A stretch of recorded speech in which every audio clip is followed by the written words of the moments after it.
All right, today on lolz, we got the DFS free agent market heating up right now. We'll talk about a couple of layoffs in the DFS space.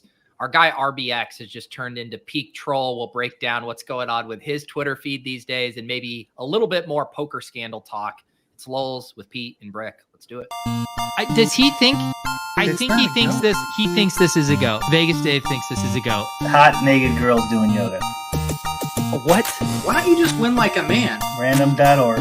Type in 1 for yes, 2 for no. And let the DFS gods pick for you. And I'm absolutely begging you not to dupe us. Please don't dupe us.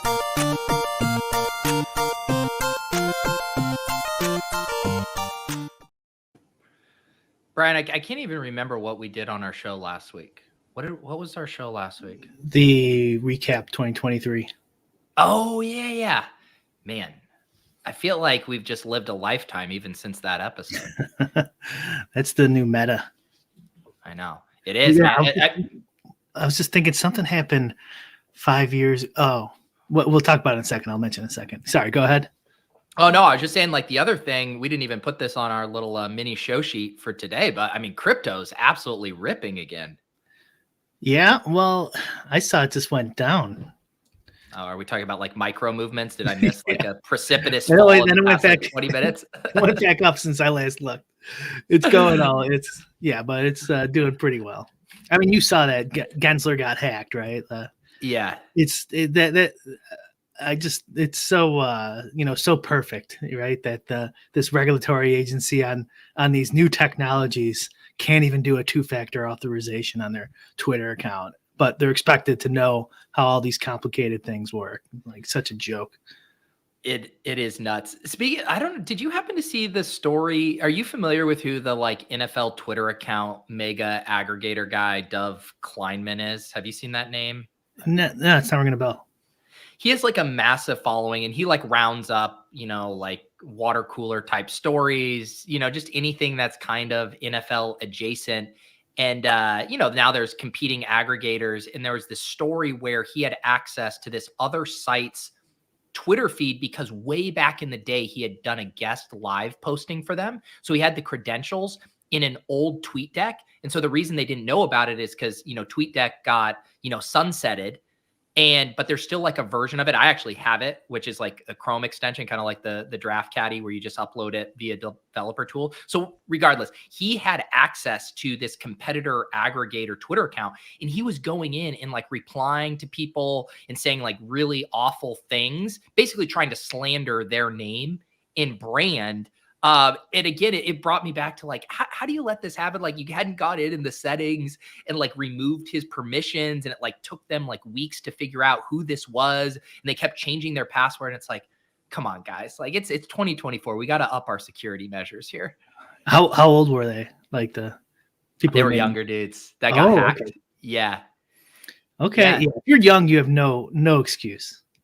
No.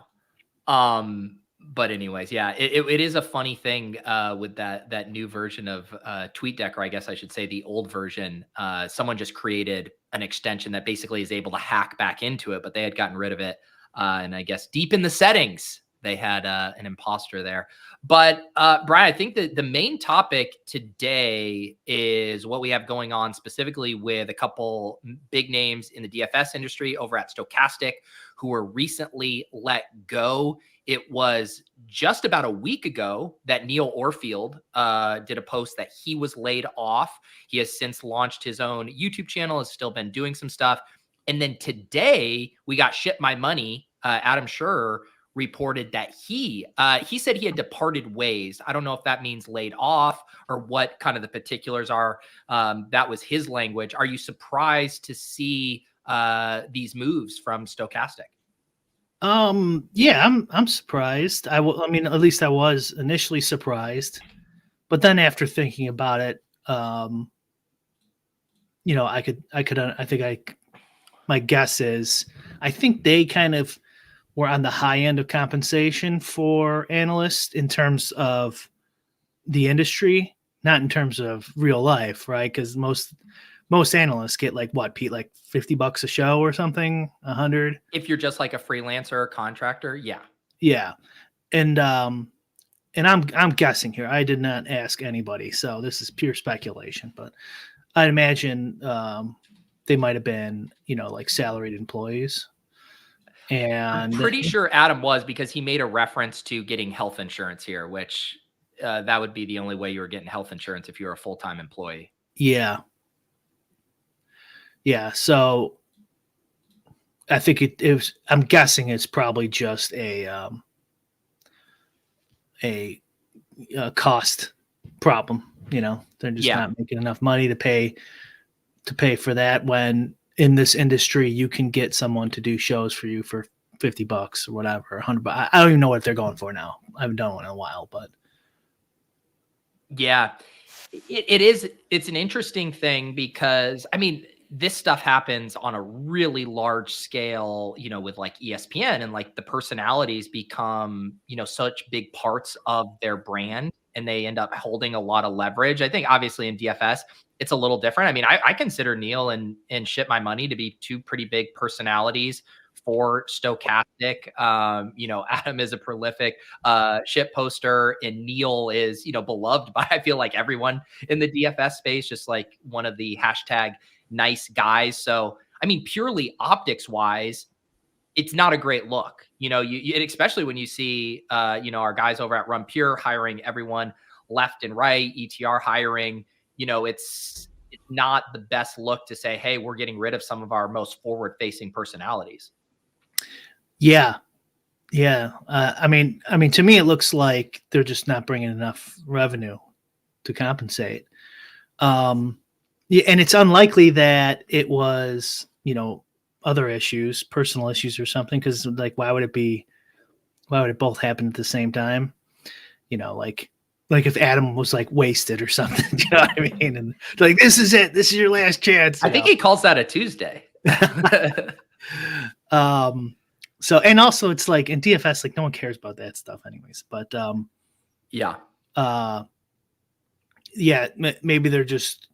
maybe they thought like sports betting was going to bring in X revenue and it didn't. And so they're like, okay, how are we going to, or maybe opposite. Maybe DFS is just declining and they're like, well, let's just do sports betting stuff. Yeah. What do you think? Yeah. Oh, I mean, I think it's obvious. It's money related. I would highly doubt it was, performance based. I mean, I consider both those guys to be workhorses over there, sharp dudes, good at, explaining concepts. Neil was, he was kind of a Swiss Army knife. Like he would be in there doing best ball. He would be, doing all these different sports. I mean, that's a versatile asset to have there, someone who's willing to kind of tackle all of that content. I mean, I completely think it's a money thing, but is it like more of a canary in the coal mine for the industry? Because you do see other sites still hiring. Like, is it a macro industry trend that's coming, or is this unique to their financials? Well, we saw the other one, our guys at the Fantasy Golf Bag, who we used their data on the Draft Caddy last year, shut down too, and moved over to Run Pure. I guess he's been working with Run Pure, but now he's just gonna full-time Run Pure. Yeah. So Run Pure keeps adding people. That will definitely be interesting if they ever have to start laying people off. Yeah. Because they might be the highest compensating. I mean, I don't know how they got like some of these guys they got unless they're giving them, real salary. Well, that's what I was going to, do you think all of these hires are getting health insurance, or they're on as kind of glorified contractors that are getting more of like a rev share type stuff? Because it's when you add the benefits package that's when shit gets really expensive for an operator. Right. Yeah. That's a good question. I could see no benefits package, but a decent salary at Run Pure. That's what I would guess. And even maybe not a decent salary quite as much as like a rev share thing, where kind of like you eat what you kill kind of setup. Yeah. Yeah. I mean, when we were guessing about how much they paid, what's his name? JBC. What's his handle? Yeah. And he's like, oh, you guys are way under. Yeah. And we were pretty high.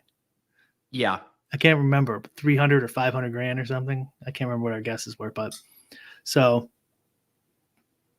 I mean, ultimately, it is like all of this stuff has to be elastic, right? Where the primary revenue is all coming from subscriptions, and like the pie that's available for the contributors is only as big as how many subscriptions are coming in. And if you're hiring more people, you're either saying our subscriptions are growing, or you have like a war chest for like expansion that you've saved up and said, hey, we're going to make key acquisitions in hopes of gaining more subscribers and then justifying these new salaries. Yeah. And it's different at different points in your growth as a company. Like Alex Osimo was a 100%, the reason that they first got subscribers, and they couldn't have done it without him. But now, honestly, he can just retire and it wouldn't really matter that much. That's not an insult to Alex. I'm just saying, like, they're big enough now that they could kind of go on without it. But like, let's say you're a smaller site and you hire, Ship My Money and Neil, like they're going to help you. Yes. Like they're going to bring in subs. They're going to, so it's really just a matter of size. I do think it's more about also kind of the more I think about it, like the meta of DFS, just like there's a lot of content, and DFS is I think I'm not positive, but is slightly shrinking year after year, right? Yes. And it never really got as popular as poker. So like there's just only so much attention people have, and the amount of people who pay attention to this area. So like, bound to happen. Neil in the chat, he says he's 10 minutes behind. Neil, spoiler alert, you got let go. Sorry, that's a bad joke. Maybe if you weren't behind all the time, you wouldn't have got let go, Neil. No, Neil, we love your you. YouTube. Yeah, well, I'll drop a link to Neil's YouTube here in the chat. I recently subscribed. I saw he was already doing some playoff best ball content here. Neil, I'm gonna have to work on my my searching here, because when you search Neil Orfield, here we go. I found you. All right, here's Neil's site. I'm dropping this in the chat. Everyone subscribe to his new channel. Only 413 subscribers. By the end of this show, Neil better have 500 subscribers. All right, that's the mission. We get Neil to 500 subscribers by the end of today. I just subscribed with one of my burner YouTube accounts. What was I gonna say? Oh, the other thing. I do agree, probably like the DFS market, is shrinking, but you also have this incredible nicheification of things where you have more solo creators, more private substacks.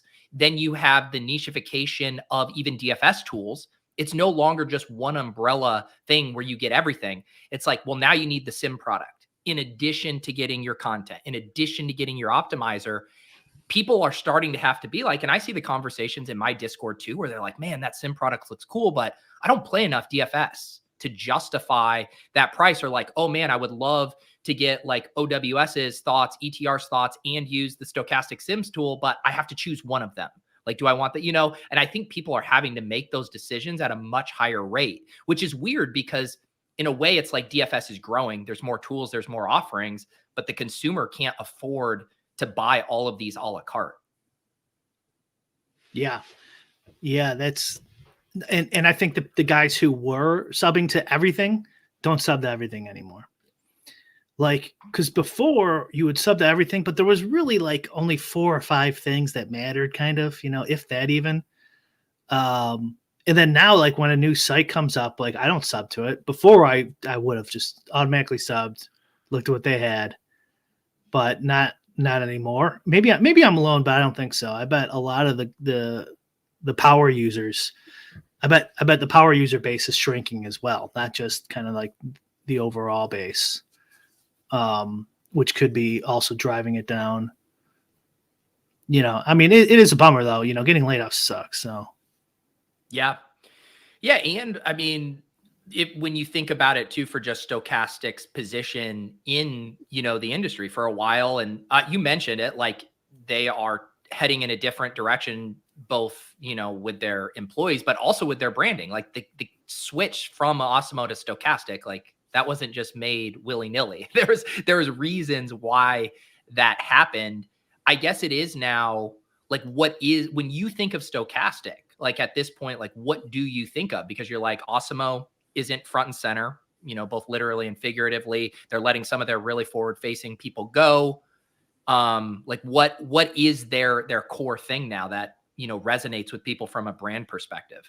I mean, I still think of it as live before lock and projections, but maybe their odds, because I think their odds chopper channel, like, got to 100,000 subs like really fast. Yeah, which is pretty solid, getting 100,000 subs. So, what I think might be totally off base. it's also, you know, one thing that's interesting too, when you think in the space, you know, Underdog and Prize Picks came in, they hire influencers, they offer affiliate deals. You think about, you know, Stokastic primarily being on, you know, DraftKings and FanDuel. Like, there was, at this point in the DFS game, there's no like referral money for signing up to play DraftKings DFS. There's no like referral money for getting a new user to sign up and play FanDuel. And so you could have this massively successful live before lock show. You have a bunch of, you know, phone shitter bros who are watching the free content, building a couple lineups, but you're not getting any money from them. Then they might not even be willing to pay $200 or whatever for an annual sub for content, much less projections. And I do wonder if that's an element of DFS where it's like, sure, now we have the sports betting grab bag, you know, you have the best ball sites, the pick'em sites, but their core business model, I would still assume, is DFS. And yet there isn't a really easy generation for revenue outside of subs there now. Yeah. I mean, when it first got legalized, I was on the like side where I didn't think it was going to hurt DFS that much. And I don't think it has, but I do think it has more than I thought. I mean, I saw no problem with having two types of gambling products. Like, some people like playing the casino games, and some people like going to the poker room, and you could have both those in your casino. But I'm sure there probably has been a decent amount of people who are just want to fire single game parlays with their $50 or whatever. Yeah. Instead of build a team. You know, actually the skill thing can actually, maybe even with that type of person, like, dissuade them from playing DFS. Like, oh, this is a skill thing? Well, why would I want to play against guys who are better than me? I'd rather just fire off a parlay. Yeah. Yeah. Density says they have sponsors every year. Owner's Box better. Yeah. So those deals can work out in a couple different ways. A lot of the times those deals are just purely affiliate. And it is back to that, you eat what you kill. How many people are you converting to play there? Brian, I don't know about you, but I don't hear too many people talking about playing on Owner's Box. I made a joke about it on the Swolecast yesterday. I don't know what kind of cash cow Owner's Box referrals are bringing in for a site right now. You know, I mean, I just want competition. So yeah. I will cheer for any new company starting out because we're pretty much at the lowest point of competition in DFS. Yeah. You know, not since the beginning, but maybe even since the beginning, but, you know, since the last, 7-10 years, like, all the small sites are either gone or just the prize pools are so small, it's not worth playing for anybody. There's no sites on the horizon. Is Owner's Box? I don't even know. Is it actually even DFS? Because usually the new ones that come up try to be different. And it's pretty sure it's DFS. I literally don't know, but I'm almost positive it's DFS. Yeah. Okay. Well, that's good if it's DFS, but with with less and less sites, the less that DraftKings has reason to lower their rake or give, decent rewards or anything like that. So I'm all for Owner's Box, even though I don't know anything about it. Yeah. Owner's Box is DFS, Neil says. Okay. So, that's good. But yeah, I mean, this could also just be to your general point there, though. Like, the referrals run out. Yes. Like, it's different if you get a piece. Like, if you get Rakeback off of the people you sign up. Like this is how a lot most like that was the old school roto grinders model. That's how, Cal and Cam got fuck you money, because it was some of those early guys who ended up becoming whales, and those in perpetuity checks just keep coming in. Yep, exactly. Because they did it based off of the only model they knew, which was the poker model before that, which was Rakeback. Yeah. And so, like if you get $100 off of, Pete's cousin who plays 2 bets in his lifetime, that's a great deal. But if Pete's cousin turns out to be Mark Levin, you got completely fucking ripped off because he's bringing in millions. Yep. And it actually brings up some unique concerns with that model as far as sports betting, because then there do start to be some moral and ethical concerns of, if you're touting stuff and you're trying to bring in losing players and you're getting a cut of their essentially, punting off money. That's true. Sports betting is definitely a different game. But either way, like the referrals, the money runs out, and like the gravy train's probably coming towards an end here, right? Like a lot of the states have made it legal. Probably the biggest window is that first 6 months to a year and a half or something, I would guess. And all that money's dried up. So like, maybe they want to expand. Maybe they want to save some money and expand or something like that too. Who knows? Yeah. How much money do you think they make off of their YouTubes? You mean just like ad revenue? Yeah. They have 100,000 on one channel and almost 100 on another. I would bet with 100,000, like if I had to ballpark it, like my internal YouTube revenue display is augmented by having the YouTube membership portion. So, but if I'm trying to separate that part out and just think pure ad revenue, I bet a channel at that size, they're making 30,000 to 40,000 a year in YouTube revenue. It's not a ton, even at that scale. And the other thing about it is, because all the live before lock shows they basically die on the vine, right? The second they end, the second lock starts, they're not getting a long tail of views. Like people aren't going in back. And so they probably have really good live viewer retention and horrible post playback times, because the content becomes irrelevant after lock. I'm picturing the sad man who watches a live before lock hours after the lock ends. Like, what are you doing with your life, bro? Dude, trust me. I had someone commenting, I recorded a playoff best ball strategy with Crane, literally 3 weeks ago. And someone's like, good job touting 2 QBs with bye weeks or whatever. And I was like, dude, you, Mr. Man from the future, congratulations on knowing what happened in the NFL, 4 weeks after we recorded this show. So there are some sick people who do like to go back and watch old stuff. Did you see someone just put in our chat that Greg just made a tweet about the changes? Is it a joke or is it real? No, it looks real. I got it to you here in the private chat. All right, I'll pull this up.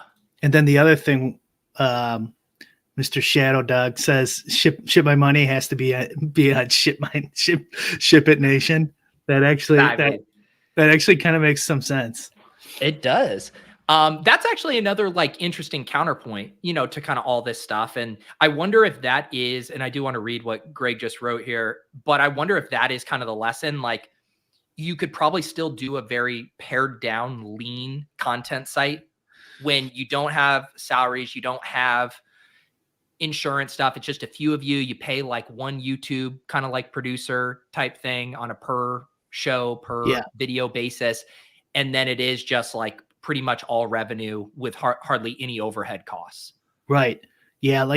What is it? I mean, it kind of makes me think that just Roto Grinders was way underrated for how they operated this whole time, even though they take a lot of shit where, they just if you left, you left. They weren't raising their rates, and, they were the first mover and had a lot of advantages and stuff like that. So maybe you couldn't replicate what they did, but I don't know.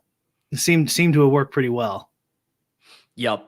All right, let me try to quickly read Greg's post, taking advantage of that blue check mark, flexing all kinds of characters on us here. As most of you know by now, there have been changes to the Stokastic content team, so I want to explain it from my position. One of the trickiest parts of having a large team of full-time employees is the seasonality of DFS. In the spring and summer months, we often have less than 20 hours of work per week for full-time employees. It isn't anyone's fault. In the summer, for example, there's only so much baseball content we can reasonably put out.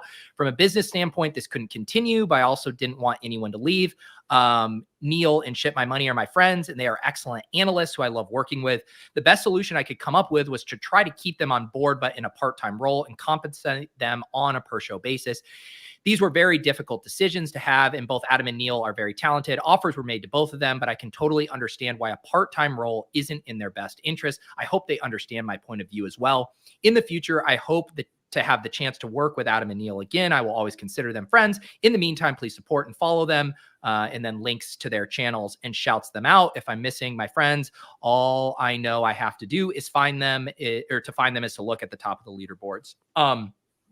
So about kind of what we were hypothesizing there, I do think one other interesting wrinkle about this, they mentioned reaching out to these guys about being contractors. My guess, and someone tell me if I'm wrong over at Stokastic, is that still included an exclusivity clause, which is a huge deterrent for freelancers and contractors. Whereas my guess, and again, I'm just speaking, from my position here, my guess is those guys would be willing to work on a contract basis with Stokastic, but still keep their options open. I can go do a couple articles over here, do my own Substack over here, build up additional revenue streams. I think sites are really short-sighted with some of that exclusivity stuff. And especially if your interest was to keep these guys on, like, wouldn't you still want those guys if they wanted to be in that basis? And the only thing you're sacrificing is letting them do some content in other spots. I didn't think that. That's an excellent point. I wonder if that is the case. I could see getting the part-time offer and just being like, fuck you. Right. Pride-wise. It's interesting. Yeah, because then, but they don't want Ship My Money doing an RPS spot. and then coming on, Live Before Lock or whatever the earlier one is. But I'm more just thinking of how that does limit your available pool of talent, by saying like, yeah, you're part-time, but you have to be exclusive. That's just my guess on how that went down. Yeah. That's what we should find out. Neil, you DM me if you don't want to say it publicly. Yeah. So because I just think there's a misguided is what? Is Greg the CEO or now or something? That's everyone's reaction to this post is that Greg was the one making the decisions here. All right. Yeah, it's very, very like CFO, CEO speak. Yeah. Let's see. Did Tom say anything? He's not very active on Twitter. He's been flexing his screenshots. Oh, lately. Yeah. Well, he wins everything, so he is. Maybe that's why he decided he doesn't need them, because he just keeps winning all the money. Yeah, and again, I don't want to make light of it. It sucks any which way to lose your job and knowing like it is hard. There are only so few really good DFS content jobs that can offer stability, like those don't grow on trees. As big as the industry is, like those are few and far between. But they were in like the 0.01% in this, even though, they could very well, both of them have degrees and stuff. Like Neil's a lawyer, I think. So like, they can get real jobs. But in the DFS industry, you have like insurance and a full-time salary and stuff like that. I liked it when they started doing super chats. I thought that was fun. Because then they could like share it like tips and stuff like that. I thought that was like a good change in the system. Yeah. Yeah. It's tough too, because like, I mean, what do you think? Do you think just screenshots are still like the biggest driver for subs for even Stokastic, or do you think their YouTube funnel is still driving their core majority of subs? I mean, that's why I'm thinking like the RPS the RPS, what do you call it? Like their strategy of signing these guys is like, does, X, I don't want to call anyone out, bring you enough subs plus to compensate for whatever you're paying them? I don't see it at this stage, with a few exceptions. Like Yuta would be worth it.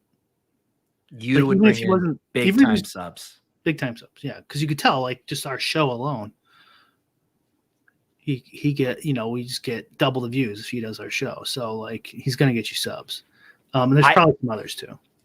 My guess, I agree with you, Brian. I don't think any individual creator is probably moving the needle, but I do think that in like a blitz, not Derek Carty's the blitz, but like an actual like blitz strategy where you're just like, we are going to be so omnipresent everywhere you look. We're just going to be talking about this. Like, you're going to see our name so many times because we have so many foot soldiers out there that we're essentially undeniable and so omnipresent that when you think of DFS, we're the only site you think of. Maybe we could get that answer if Big T would sack up and do our show on what their strategy is. I had a thought there and I just lost it. It'll come to me in a second. I did want to talk about the DraftKings rewards program briefly. Do you want to switch it up here? Yeah, and then we can circle back. There's a question in the chat here about like content creator versus DFS Pro, which I do think is kind of relevant. Stick with it. Go for it. Well, I wanted to, like, to me, it's obvious what's difference between a content creator and a DFS Pro. I'm a content creator. Brian's a DFS Pro. But he says that line does get blurred, which is fair. There are DFS pros who also supplement their income from like doing shows. How do you think of that line? Like, when you think of guys like Ship My Money and Neil or any of the ETR guys, whatever, literally anyone, do you think of them more so as pros or as content creators? This actually reminds me of what I forgot too, was this exact distinction. For like Ship My Money, I always thought of him more as a pro who just does a show. Where like Fast Steady Fear, I saw responded to Ship My Money, and I think of him as just the content. He doesn't even play, so content creator. Like, I guess so. It's a case by case basis. But like my thought before was, I think in more cases you're going to get more subs with content creators than with good DFS players. That could be wrong, but I think content creators, like, they're popular for a reason, because they're good or entertaining or whatever. And I think I would guess they convert more than, your pro with 2,500 Twitter followers who just does occasional screenshot, but never creates content, to build his following. I think I agree. I think the best is probably a balance, right? Like, I mean, I listen to all the ETR shows and Silva is just fucking hilarious. Like, he's so fucking funny. But then you also have Wiggins and Leone and these guys who battle at the highest, like, nosebleed stakes. And that gives credibility to their play. But like, if it was just all that, it'd be like, oh, this is too dry or whatever. Like, it is balancing that entertainment aspect, the credibility, and then you can spin it off into talking about community and all that kind of stuff. But I do think having a balance is probably key. Yeah, sure. Yeah. But I'm just saying, like, I think it's fine if you get someone who's just a content creator. I mean, they also produce like more interesting stuff. A lot of like, how many times have we seen or, even had on guys, and it's just like, they're just not good at talking. They're not entertaining. Conversation's boring. And then like, that's who you're going to put on your YouTube channel for 6 hours a day. Right. Yeah. Neil says, my distinction has always been you're a pro if DFS is your primary income source.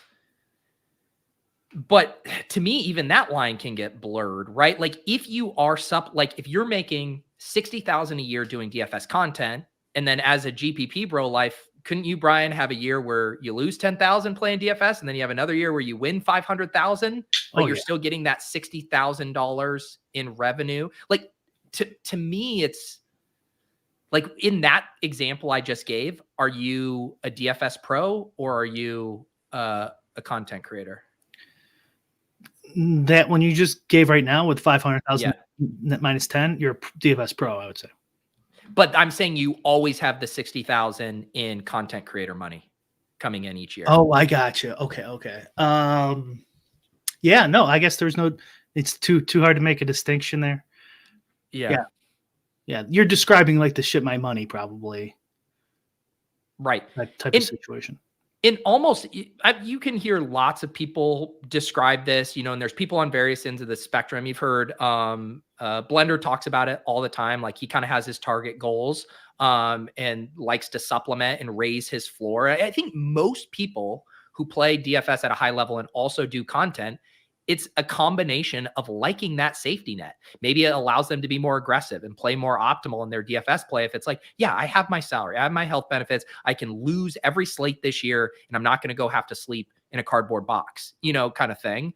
So I do think the lines are blurred there. I guess the real question, Brian, is like, for how many people is it even viable being a full-time DFS pro with no other kind of safety nets or side gigs or hustles? Like even for you, Brian, like you built up the Draft Caddy, you're in crypto, like you are clearly thinking about other income and investment streams just outside of DFS exclusively, even though people would think of you as a full-time DFS pro. Yeah, for sure. I mean, I think the younger guys might not do that, but like anyone who's been around, like the gambling gravy train doesn't last forever. Unless you're the house. So if you were like a poker pro back in the day, you had it all come crumbling down around you. I remember logging on and it says the FBI has seized this website and shitting my pants. Like, okay, well, what the hell am I going to do? And I was a lot more naive back then. So clearly, and I think I need to branch out even more, honestly, but definitely like a motivating factor for me, like being more active on Twitter and like reaching out to you to do this show years ago, et cetera, was to like do something other than just sit in your house and think about gambling all 24/7. Yeah. And I'm not going to speak for you or say anything, but like, if you wanted, like there would be opportunities available for you to work at one of these sites, whether on like the data side or as a consultant. Like I guarantee there would be a role for you if you're like, hey, I would like to supplement my income with some kind of consistent gig. I think if you put that out there, there would be sites that would be interested in talking to you. Maybe not anymore though, with people, they're laying off people. Maybe there's just not enough money to go around. Yeah, I think ultimately, I really do think you could get a job if you wanted. The question is, would you want everything that job would fully entail from you, from like a work and scheduling perspective? That would probably be the rub. Yeah, that's true. Yeah, I imagine I could probably still get a job. I was thinking about, it's a good time maybe to write a DFS book. That'd be fun. Like not strategy so much as like the story and evolution, or like what? No, strategy. Strategy? Yeah. Why not? What I think it would be fun if you blended it with kind of more of, not doing the full dueling with kings. We don't need like the backstory between how DraftKings and FanDuel, but like I would be more interested in reading a slightly more first-person narrative-driven story of like my experiences as a DFS pro. These are the things I learned. This is how the game's changed. This is how I turned into a sim bro. This is how I then worried about the Sims, becoming. So like, to me, that would be a fascinating read. Interesting. Yeah. Maybe 2 books then. Well, like even when I read Dueling with Kings, one of the best parts of that book then was also the sub elements. He was telling the history of DFS, but also talking about how he immersed himself, learned how to play, DFS hockey from Beep I'm a Jeep. And they were even kind of getting into some of the tactical stuff. And he's saying like, this kind of correlation is underused by the field, blah, blah, blah. And that in tandem with the unfolding of events is what made it like a very compelling book. Yeah. It was very interesting. I mean, that one would be a lot harder to write. Yeah. It's more of a real book. Yeah. Instead of just writing 100 pages of strategy. You want to write a yeah, yeah. Well, because the strategy I already know. Yeah. Well, what you need to, I mean, honestly though, Brian, like the marketing angle would be you work on that book, you keep kind of like lightly tweaking and updating it, and then you hit the big score and you drop the book. Oh shit. I have to screenshot then.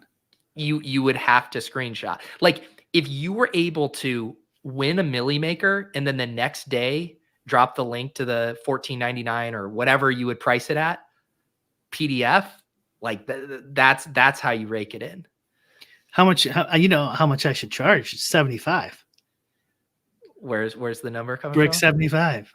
Oh, I do think that would actually be a fascinating conversation of what, okay, Brian writes this book, and are you holding anything back? Are you spilling everything you've done? Let's just say for argument's sake, no. Yeah. So you're basically anything you've ever done, all your strategy, how it's evolved, it's all laid out here. I think you would want to, I do think 75, I was going to say between 75 and 99. Okay. Would probably be what I would recommend to price it out, because you want it to signal like this is, valuable. This is important, but you also want to make sure more casual people who are just kind of fascinated are not fully boxed out. Yeah. I think they probably would, even at that price. That seems a little bit high, but you can always drop it a year later, 2 years later. Yeah. That would be, because people have done like strategy type stuff, but a full blown almost expose from a pro would be a unique piece of content in the space. Like in the same way I would read yours. If Yuta wrote one, if Osimo wrote one, like I would devour that. That'd be so fun to read. Is there even been a good DFS book in like a decade? Strategy book? Yeah. That's like more like evergreen. Like all there is really Bale stuff, right? Bales, yeah. And since DFS is dead anyways, who cares? Yeah. Yeah, I mean, you now look back on that. I mean, Bales was so ahead of the curve too for getting those books out that early. It'd be fascinating to know what kind of revenue he made from that series, or my guess is he would tell you that it was just way more valuable to him as a brand building exercise. Oh yeah. I bet.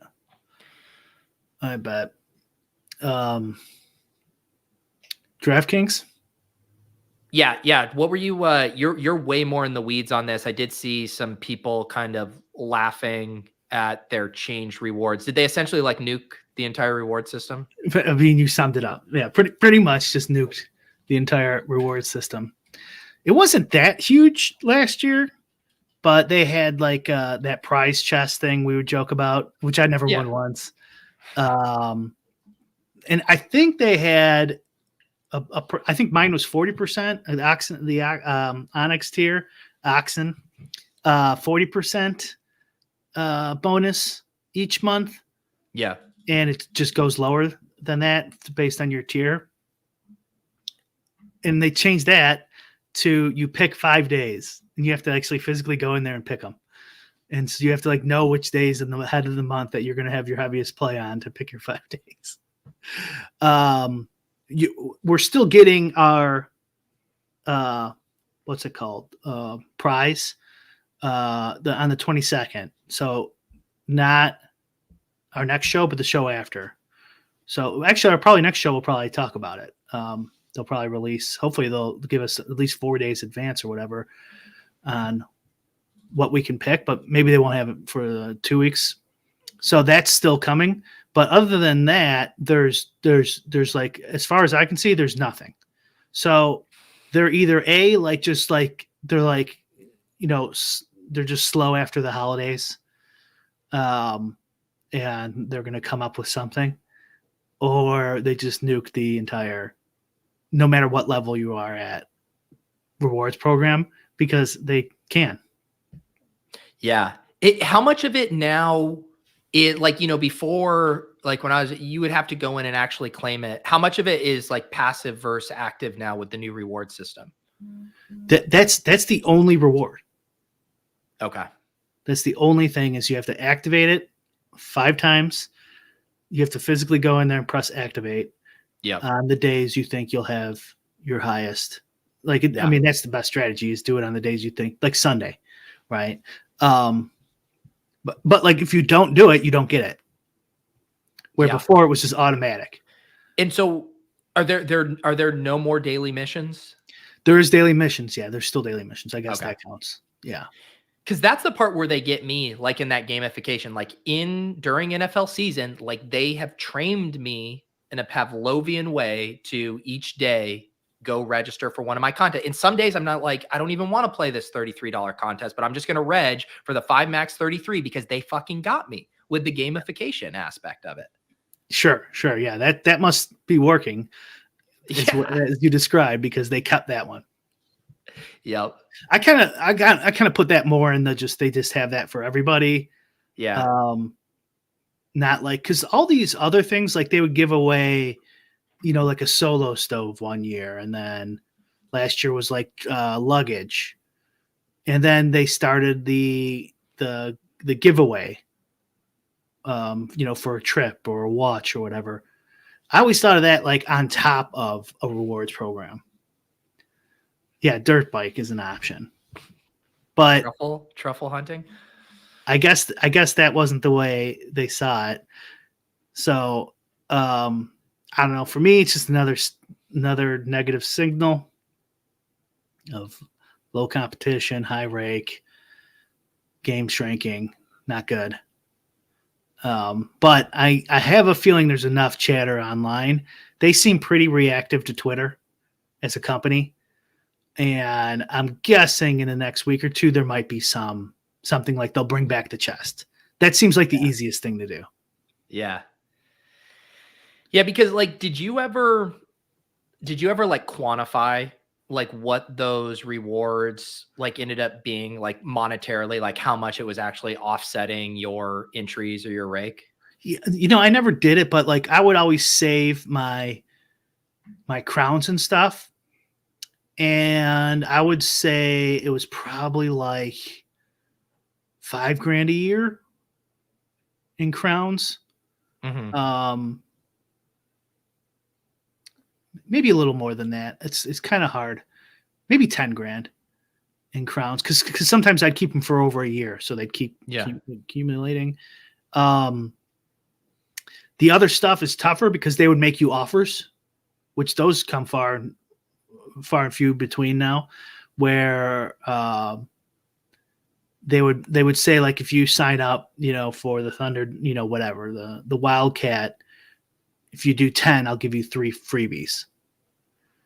And then eventually it was like, if you do 20, I'll give you 2 freebies. And, if you do 21, I'll make your last one free. Yeah. Like there's like no point for me to risk $30,000 extra for $300 in EV. Yeah, this is a funny. Yeah, Neil says the only public chatter about the chest was negative, people complaining about min cashing and people getting jealous, but everyone always looked forward to them. It's true. It's exactly right. There was a lot of negative press. And the funny thing is they just cancel it and just don't replace it. Like, fine, fuck you. But yeah, that was, I mean, I'm not saying the chests are the greatest thing in the world. I mean, but it's just like, it's kind of like notably, like after 6 or 7 days after the new year, it's just like, oh, so they're not doing anything. Like there's just nothing here. And they're like, wait, but the prize is coming. It's like, yeah, that was for last year, right? Like that, like we already knew we were getting that. So like, I mean, I tweeted this out. They're not going to do it, but I think they should just do Rakeback. Maybe Underdog will do this, but let's like have a tiered system and like at the higher tiers start giving out Rakeback. And cap it, because like unlike poker, where they didn't have a cap on Rakeback, but you just physically couldn't play that many tables for that long to get to some ridiculous number. Like some people could maybe get up to like $10,000 in Rakeback in a month or something, but you have to play a lot in a lot of tables. Yeah. Where in DFS, these guys are at the the guys who are playing the most amount, they're paying millions of dollars in rake. So like they would easily hit the cap. They would be giving them too much back. And so maybe wasn't that I always remember that was like Joey Ingram's thing, right? Of trying to get the Supernova Elite on Poker Stars. Like those were pretty aggressive rakeback systems that like highly incentivize people to just spend their entire life playing poker online. Right. It's good for the ecosystem too. Like I wish there was an economist who cared about, DFS or poker, because they could get the Top Shot economist. Remember that guy who was like the Top Shots economist? I don't. What happened to him? I mean, I talk about another company that's I mean, literally over the past 2 weeks, I think I've seen like multiple of their like content creator guys who have gotten laid off. Wow. I mean, talk about a brief cash cow. Like they must have made just a ton. They had a $5 billion like public valuation. Dapper did. They were raising at like a $5 to $6 billion valuation. Not to change the subject, but just briefly. So do you think the play of printing was smart or in hindsight now or dumb? I think the only Top Shot analysis is Bale's Substack ruined Top Shot. I think that's what we say. No, I mean, obviously the printing backfired on them. Okay. I mean, the only reason I say it wouldn't is because they cashed in and maybe maybe. So it's impossible to say, but it would have been nice holding some of those, holding a large bag if they wouldn't have printed so much. So like maybe the DraftKings hasn't like thought about the rakeback much, and they're thinking like, oh man, we gave Mark Levin's rakeback to Roto Grinders for 10 years.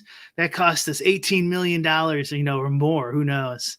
So we're never doing rakeback, but like just cap it. And then all that money, these are your grinders. You know what I mean? A guy who plays, 8 entries into the million banks is cashing out 98% of that. And then probably takes a few stabs and then calls it quits. But all these grinders keep feeding it back into the economy. And like, if you can give them, like, I always liked the idea in poker was like, if you could break even, you can make a living. So like you can make 60, 70, 80 grand in rakeback. Maybe that's not a living today's inflation market, but that's what I would say. Like 5-10, like $5,000 a month paid out, or $5,000 a month biweekly. So like 10K tops for the highest tier, something like that. And then, so like they can make between like 90, 120,000 in rakeback. And like, that's enough for them to like stimulate the market. Cause like, it's not like they're cashing that out. Like the guys who would cash it out are just the guys who are superstars. It'd be an extra 120K in their pocket. But even those guys, like, I don't think that's happening for anyone anymore. But, how much of it from like DraftKings perspective do you think it is like a money thing, or just like literally a lack of creativity and we just don't want to devote any extra time and resources to this? Yeah. I mean, I always put it in the competition thing. Like why bother? Like more like sports betting.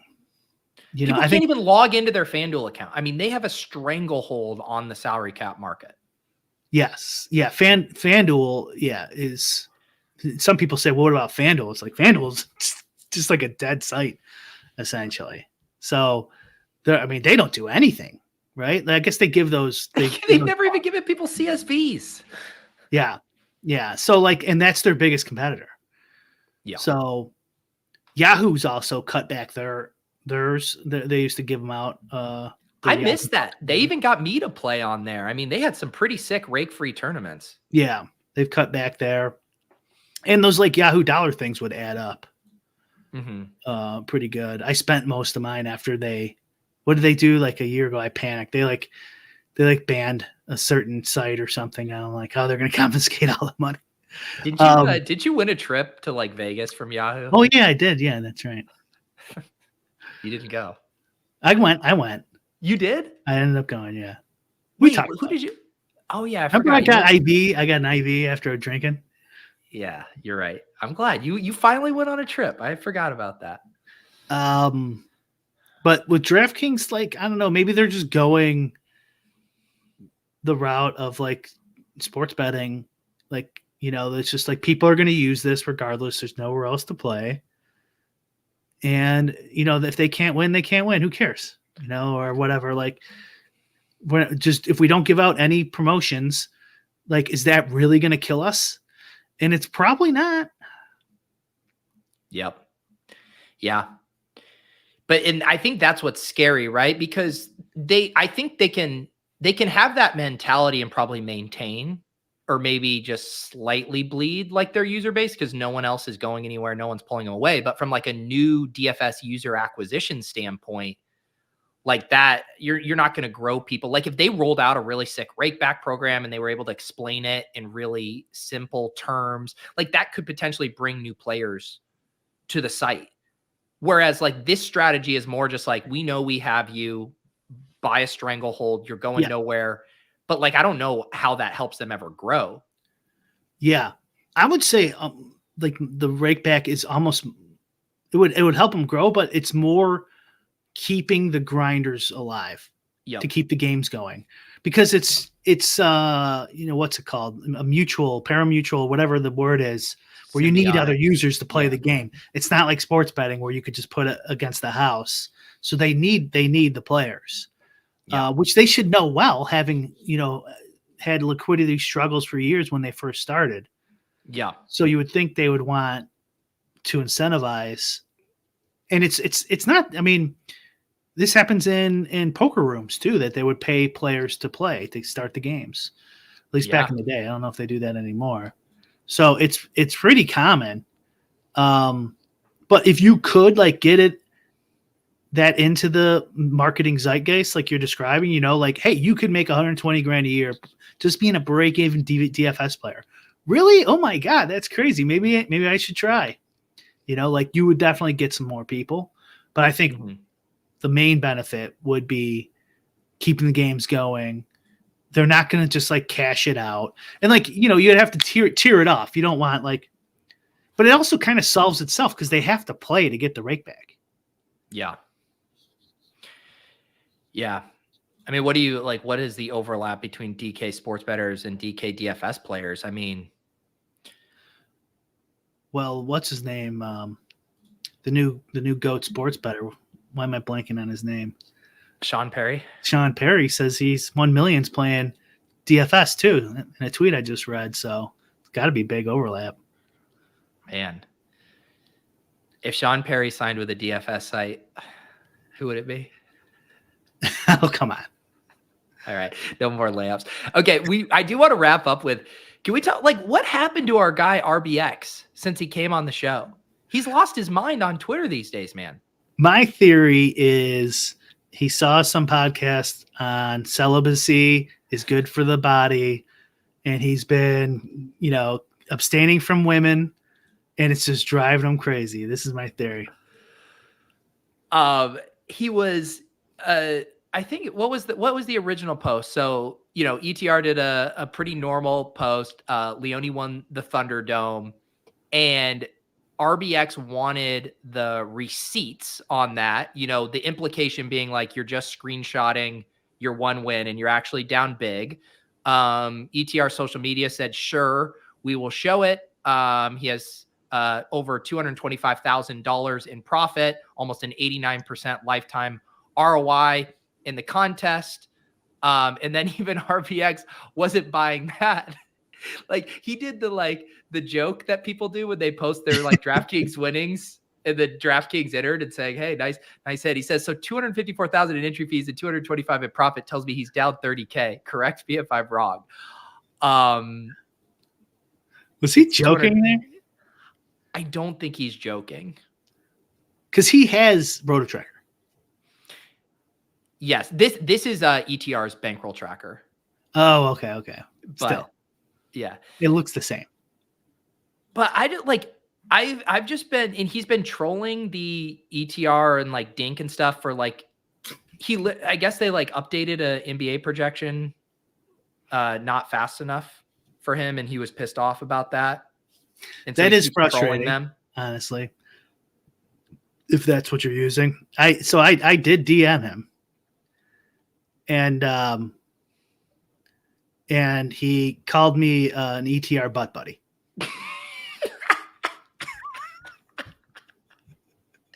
Dude, what was blowing my mind? Because like when we had him on the show, what was it, like 6 weeks ago, 2 months ago? He seemed so enlightened. He was like, you know what? I don't feel the need to grind DFS anymore. I'm crushing it at poker. I dine and dash, smashed and grabbed DFS. Here's my proof. I got in, got out, and now I'm living my best life. And it was like everyone really enjoyed that episode. Probably one of the more like publicly well-received episodes we've done this year.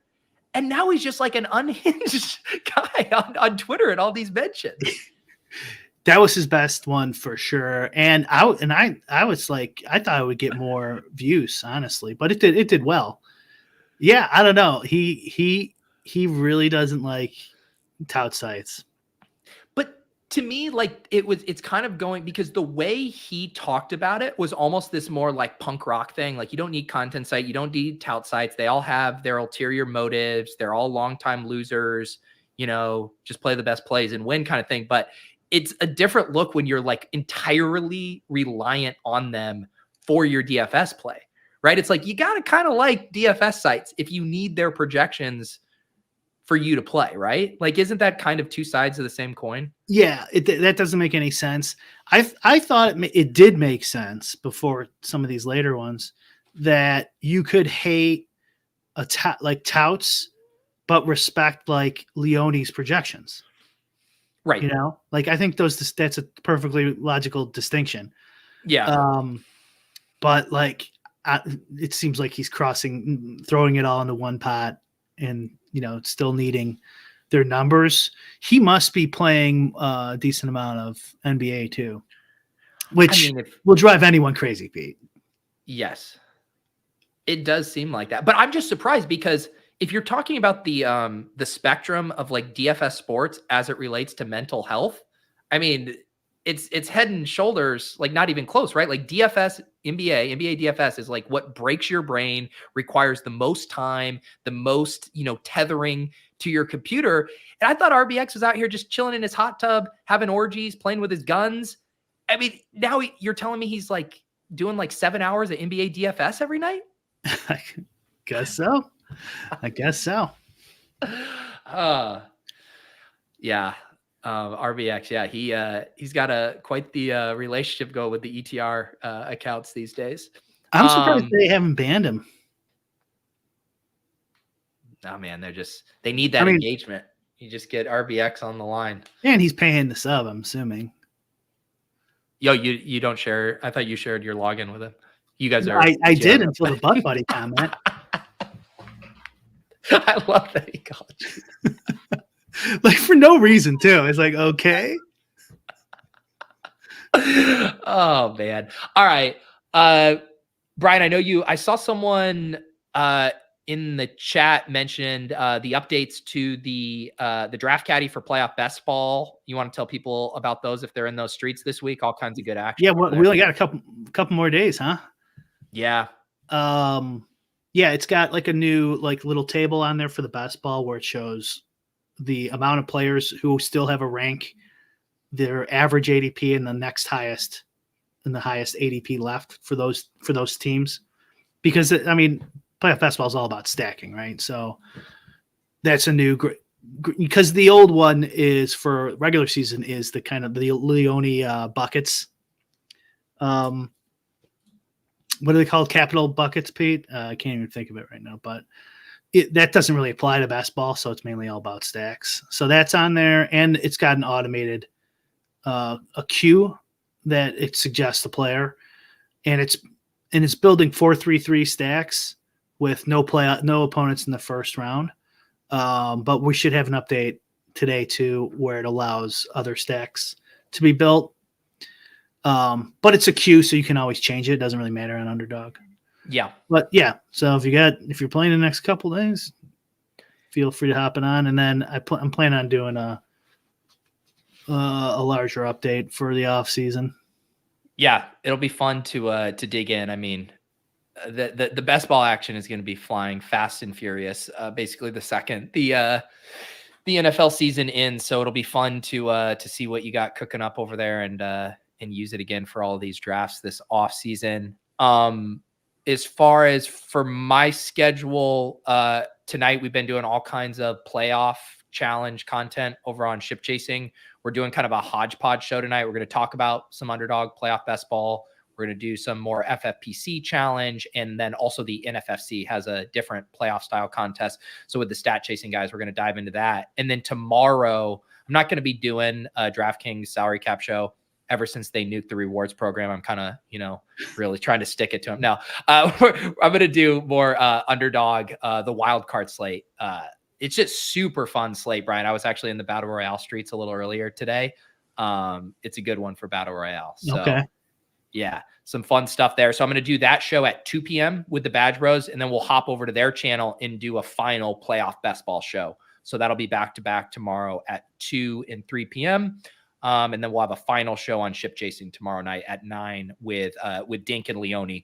Once Dink finally finishes updating those NBA projections, he's going to come over and do a show with us. Anything else here, Brian, before we power this down? No, sir.